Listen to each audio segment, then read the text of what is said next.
I've had a long career in multiple industries. If you list my sins, I sound like the worst person on earth. But if you put those against the things I've done right, it makes much more sense. The value of beauty and inspiration is very much underrated, no question. But I'm not trying to be anyone's savior. That is not I'm just trying to think about the future and not be sad. For me, it's simply this is something that is important to get done, and we should just keep doing it or die trying. And I don't need a source of strength. So quitting is not even like... It's not in my nature. And I don't care about optimism or pessimism. Fuck that, we're going to get it done. Tesla was under the most relentless short seller attack in the history of the stock market. Tesla was the most shorted stock in the history of stock markets. So, this was affecting our ability to hire people. It was affecting our ability to sell cars. Yeah, it was terrible. They wanted Tesla to die so bad they could taste it. Well, most of them have paid the price. Yes. Where are they now? Just work like hell. I mean, you just have to put in, 80 to 100-hour weeks every week. All those things improve the odds of success. So when people tell me, like, well, what can you do to encourage entrepreneurs to start companies? I'm like, if you need encouragement, don't start a company. We basically messed up almost every aspect of the Model 3 production line. From cells to packs to motors, body line, the paint shop, final assembly, everything. Everything was messed up. I lived in the Fremont and Nevada factories for 3 years, fixing that production line, running around like a maniac through every part of that factory, living with the team. Yeah. I slept on the floor so that the team who was going through a hard time could see me on the floor. That they knew that I was not in some ivory tower. Whatever pain they experienced, I had it more. I mean, there wasn't any other way to make it work. There were 3 years of hell. 2017, 18, and 19 were 3 years, the longest period of excruciating pain in my life. There wasn't any other way, and we barely made it, and we were on the ragged edge of bankruptcy the entire time. Do you feel that this challenge of figuring out the new way of manufacturing, you actually have an edge now, that it's different, that you've figured out how to do this? At this point, I think I know more about manufacturing than anyone currently alive on Earth. Yeah. I can tell you how every damn part in that car is made. But I'm not afraid of dying. I think it will come as a relief. So, although you may not be able to see the vision of SpaceX come true in your life. Well, I'd like to live long enough to see that. Being at a net worth of 230 billion, roughly, being perceived as the richest person. Do you know John Law? I don't know. John Law used to be the richest person on Earth 300 years ago. Okay. He was a poker player, a gambler. He was the biggest art collector on Earth, so a lot of superlatives. Wow. In the end, he went bankrupt. What? That's a pretty far to fall. Did you ever thought about that option, that something could go wrong and that you could one day lose everything? I mean, there's been many times where I expected to lose everything. Not, I mean, who starts a car company and a rocket company expecting them to succeed? Certainly not me. I thought they both had less than a 10% chance of success. If I go bankrupt, fine, whatever. I don't care. So many people so many young people actually, from across the globe. If you have an advice to them, young people globally who want to be like Elon Musk, what's your advice to them? I think that probably they shouldn't want to be. You? I think it sounds better than it is. Okay.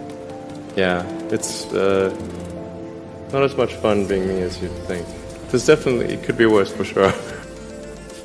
Yeah, I mean, it's really hard starting a company. I mean, you have to basically be prepared to work constantly, from when you wake up to when you go to sleep. You have to be willing to deal with a lot of difficult problems and thorny problems. You have to be willing to deal with an enormous amount of stress. And you just got to push yourself super, super hard. I wouldn't recommend it for most people. Yeah. Try to be useful. Do things that are useful to your fellow human beings, to the world. It's very hard to be useful. Very hard. Are you contributing more than you consume? Try to have a positive net contribution to society. I think that's the thing to aim for. Not to try to be sort of a leader for the sake of being a leader or whatever. A lot of times, the people you want as leaders are the people who don't want to be leaders. So, if you can live a useful life, that is a good life. A life worth having lived. I would encourage people to use the mental tools of physics and apply them broadly in life. SpaceX, Tesla, Neuralink, and Boring Company are philanthropy. If you say philanthropy is love of humanity, they are philanthropy. Tesla is accelerating sustainable energy. This is a love of philanthropy. Right. SpaceX is trying to ensure the long-term survival of humanity with multi-planet species. This is love of humanity. Neuralink is to help solve brain injuries and existential risk with AI, love of humanity. Boring Company is trying to solve traffic, which is hell for most people, and that also is love of humanity. I'd encourage people to read a lot of books. Just basically try to ingest as much information as you can, and try to also just develop a good general knowledge. So you at least have like a rough lay of the land of the knowledge landscape. Try to learn a little bit about a lot of things. Because you might not know what you're really interested in. How would you know what you're really interested in if you at least aren't doing a peripheral exploration of broadly of the knowledge landscape? And talk to people from different walks of life and different industries and professions and skills and occupations. Just try to learn as much as possible. Man's search for meaning. Isn't the whole thing a search for meaning? Yeah, what's the meaning of life and all, But just generally, like I said, I would encourage people to read broadly in many different subject areas, and then try to find something where there's an overlap of your talents and what you're interested in. So people may be good at something, or they may have skill at a particular thing, but they don't like doing it. Mm-hmm.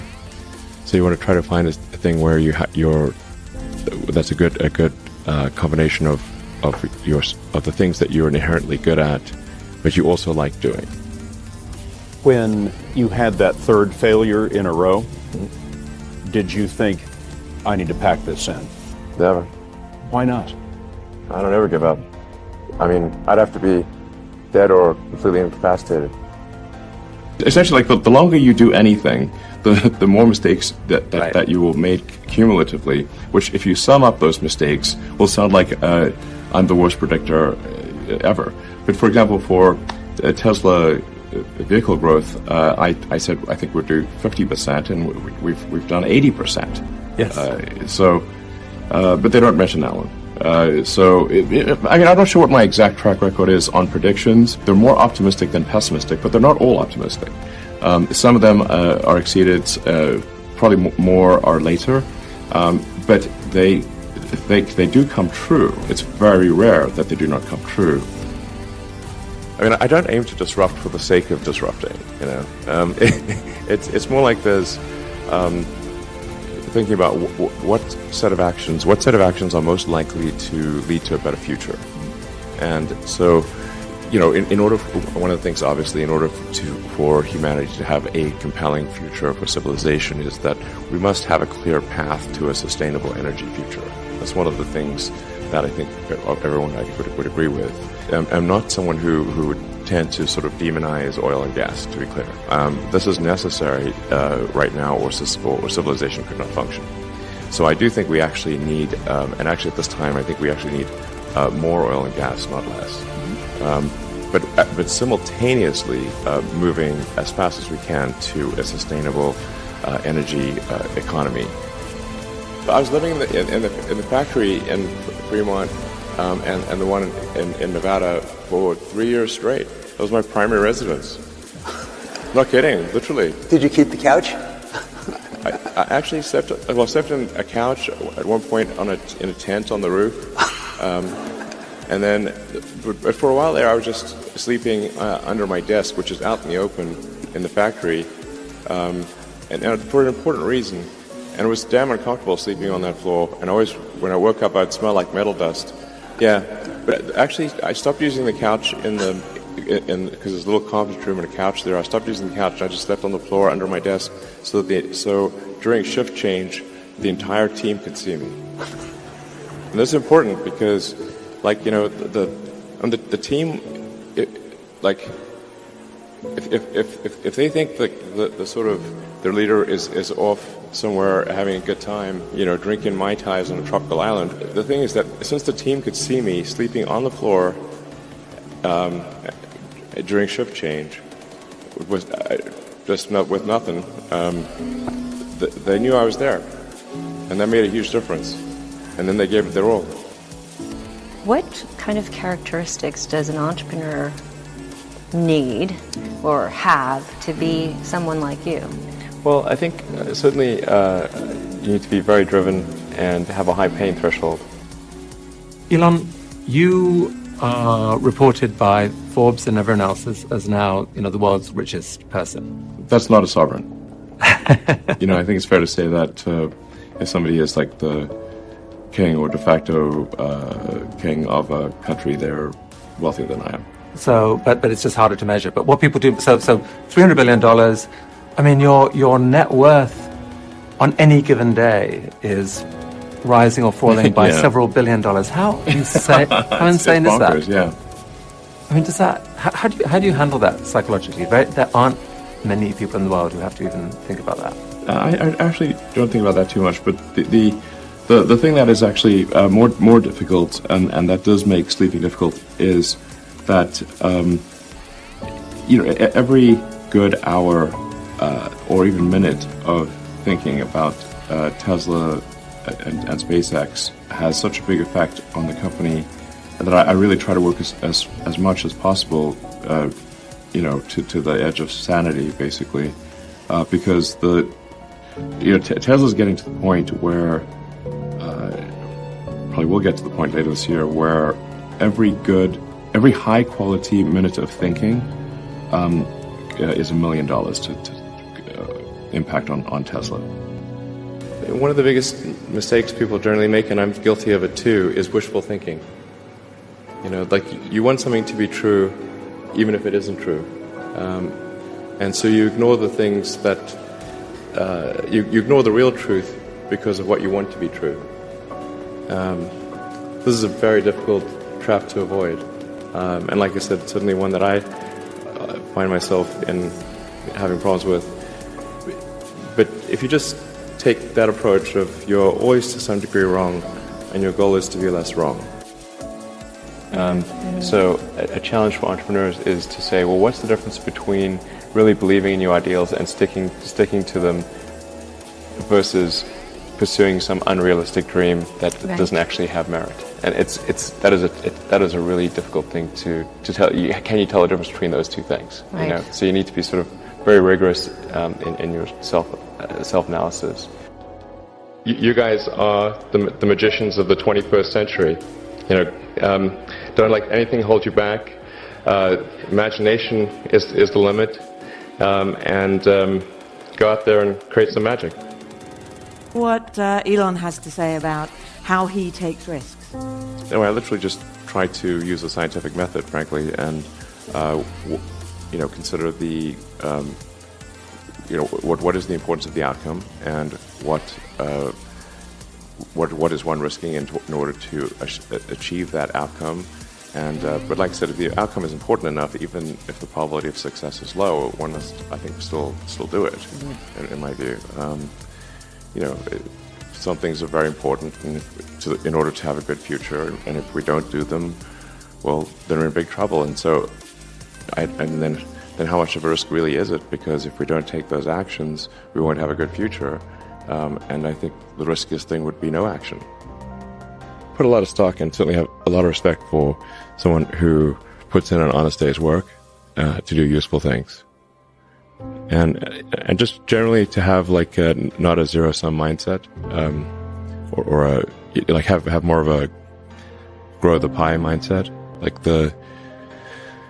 if you sort of say like when we see people like perhaps including some very smart people kind of taking an attitude of like doing things that seem like morally questionable, it's often because they have at a base sort of axiomatic level a zero-sum mindset, and they, without realizing it, they don't realize they have a zero-sum mindset, or at least they don't realize it consciously.